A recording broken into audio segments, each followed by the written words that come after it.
There are a few people, a minority if you please, who are impassioned even when it's painful. Anybody can love you when you're up. Anybody can love you when you just got a promotion. Anybody can love you when you just bought a yacht. But when everybody turns against you and all hell breaks loose and it looks like you're not a winner and it looks like the love doesn't pay, most people make a withdrawal when they don't see a benefit.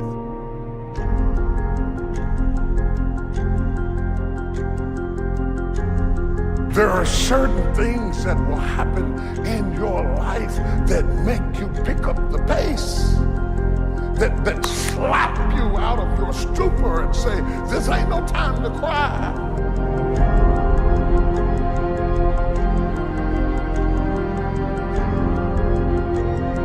Because success is never an accident, and if you don't want it, get out of my way. Because there are some people who want to do something with their life who will run. I would rather aim for the stars and not hit them than to not aim at all. I would rather go after it and not get it than not go after it at all. I'd rather try and fail than not try at all. I don't want to live with the idea, wonder what would have happened had I done more with my life. I'm going to go for it come hell or high water. I'm going after my destiny. Because there are some things in your life that will make you run. If you run after your destiny, you will automatically distance yourself from your history. The one thing I can tell you for sure is that nothing is for sure. Run. Run. You gotta run. You gotta run after your destiny. You gotta run after it. You gotta run after your destiny. You gotta run after your destiny. You gotta run after your destiny. You gotta run after your destiny. You gotta run after it. You gotta run. I'm getting ready to run. Give me some space because I'm getting ready to run. Get up out of my face because I'm getting ready to run. Don't have time for what you're talking about because I'm getting ready to run. I'm gonna run! I didn't get it till I got to this age, but I'm gonna start running. I messed up junior high, but now I'm gonna start running. I messed up high school, but now I'm gonna start running. The moment you get the word, you ought to run. The Bible said, the day you hear my voice, harden not your heart. When God gives you a chance at an escape, don't be cute. Run after your destiny. My God, run! Run! Do y'all hear me? Run! Run after your destiny. Run after it. Run after it. Run! Don't be ashamed. Run! You gotta run after your destiny. You can't stroll after your destiny. You can't walk after your destiny. You gotta run.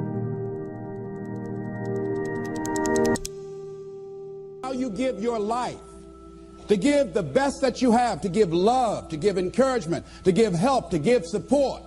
If that's what your life is about, whatever you put out here, ladies and gentlemen, I guarantee you it's going to come back. Now, the reason that most people don't give is because they operate out of a consciousness of scarcity.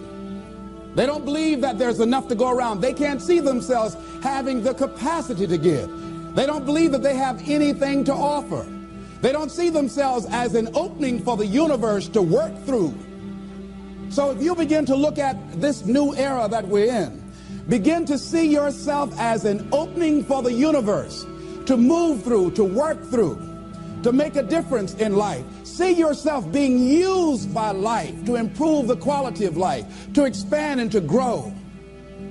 Most people have a very limited view of themselves and a very limited view of the universe, do not see their relationship to the universe, and cannot see how energy and things can flow through them. I love Gibran and the prophet.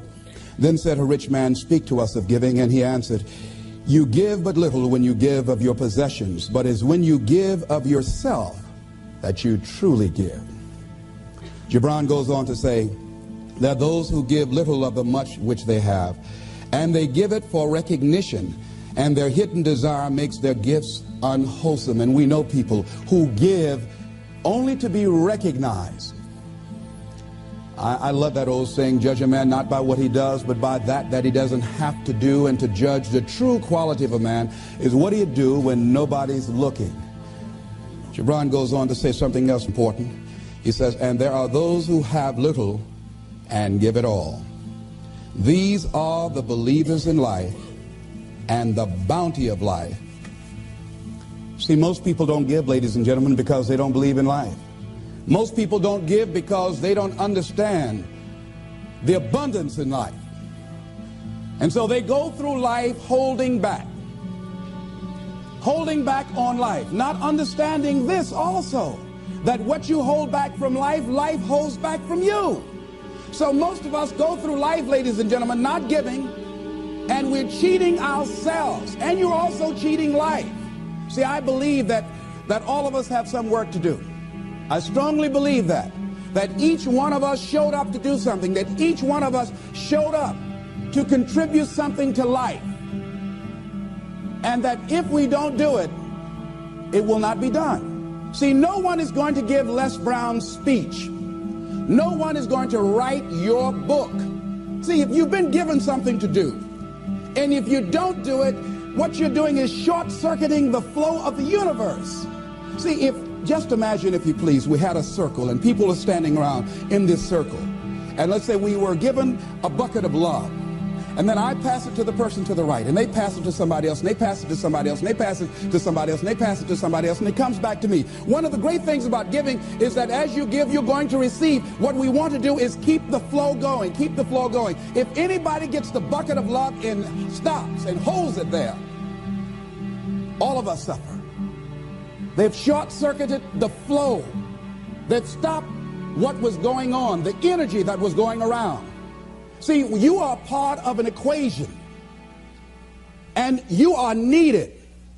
Part of why we should begin to look at how we give up our lives, that we've got to begin to see, what is it that I'm supposed to do? What is my life work? And then give ourselves to that. Because as we do that, ladies and gentlemen, I guarantee you, as you begin to take on this new era that we're in, if you decide that I'm going to begin to start living life generously, I'm going to start giving more of myself, I'm going to start putting out more, contributing more to life, here's what's going to happen, ladies and gentlemen. I guarantee you that life will take on a whole new meaning for you. I guarantee you that as you begin to give more of yourself in your work, give more of yourself in your marriage, give more of yourself in your relationships with your families and friends, give more of yourself to your talent, to your vocation, to your job or your business, as you begin to set high standards for giving that which you have been given to share in the universe, I guarantee you that life takes on a whole new dimension, that you'll be happier. You have a greater sense of happiness and fulfillment in life. Now, that doesn't mean you're not going to have some challenges. That doesn't mean that you're not going to have some problems that you'll be dealing with on a day-to-day basis. No, that doesn't mean any of that. No, that will not exempt you from that. But what it does mean that now you will begin to take off on some new paths to some newer horizons, that you'll begin to see life totally different than most people. I think that's what Henry David Thoreau meant when he said most men live in quiet desperation.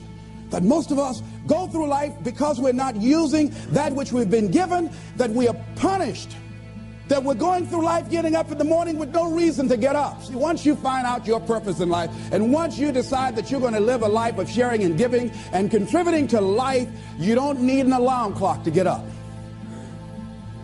That you move differently. You have more life in you. But most people are walking around dead. Most people are looking lifeless. Most people find it a hard effort to smile. Most people are abusing themselves with alcohol and drugs and evading their own greatness and holding back on themselves for years. I was cheating myself. For years, I could have been doing exactly what I'm doing right now. But I was afraid. I didn't feel I was worthy, and I didn't want to recognize that which I had been given. I had a limited view of me, and I was literally running away from me. I mean, life sometimes chases me. I said, no, we want you to do something great. No, not me. Go get somebody else. No. You're not talking about me. No. You don't know what I've been doing. No. We want you. We can just groom you and train you and get you ready. Me, yeah. Are you sure? Me, yeah. No, not me. No, I'm just down. No, I don't want to do that, see. And then so life just get tired of chasing. Say, come over here. Come over here. You ain't got enough sense to come. Just come over and shut up and straighten up. It just whip you so hard after a while. You say, okay.